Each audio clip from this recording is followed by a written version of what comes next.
America అధ్యక్షుడు Donald Trump రెండోసారి బాధ్యతలు చేపట్టాక పలు విప్లవాత్మక చర్యలతో ముందుకెళ్లారు. ఇప్పటికే అమెరికాలోని అక్రమ వలసదారులను స్వదేశాలకు పంపిస్తున్నారు. కెనడా, ఫ్రాన్స్, చైనా దేశాలపై టారిఫ్ వార్ ప్రకటించారు.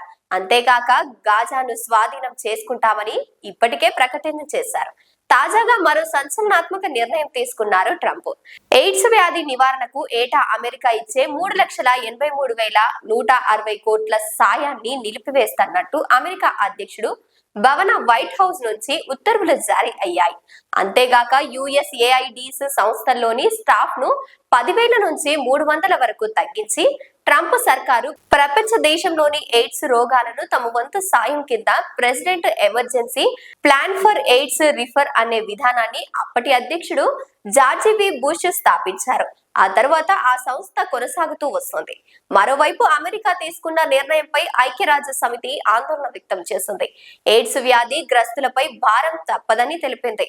ట్రంప్ తీసుకున్న నిర్ణయాన్ని వెనక్కి తీసుకోకపోతే మెడిసిన్ కొనే స్తోమత లేక 2029 కల్లా 63 లక్షల మంది ఎయిడ్స్ రోగులు మృతి చెందే ప్రమాదం ఉందని ఆందోళన వ్యక్తం చేసింది.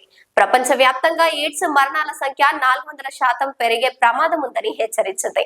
2023లో కేవలం 13 లక్షల కేసులు మాత్రమే నమోదు కాగా ట్రంప్ తాజా నిర్ణయంతో 160 దేశాలు వచ్చిన తత్ఫలితాలు వృధా అవుతాయని పేర్కొంది.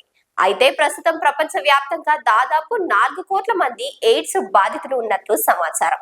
అత్యధికంగా సౌత్ ఆఫ్రికాలో 14% ఉన్నారు. ఆ తరువాత స్థానాల్లో మోజంబిక్, నైజీరియా ఉన్నాయి. ఎయిడ్స్ రోగుల సంఖ్య భారత్ 4వ ప్లేస్ లో ఉంది.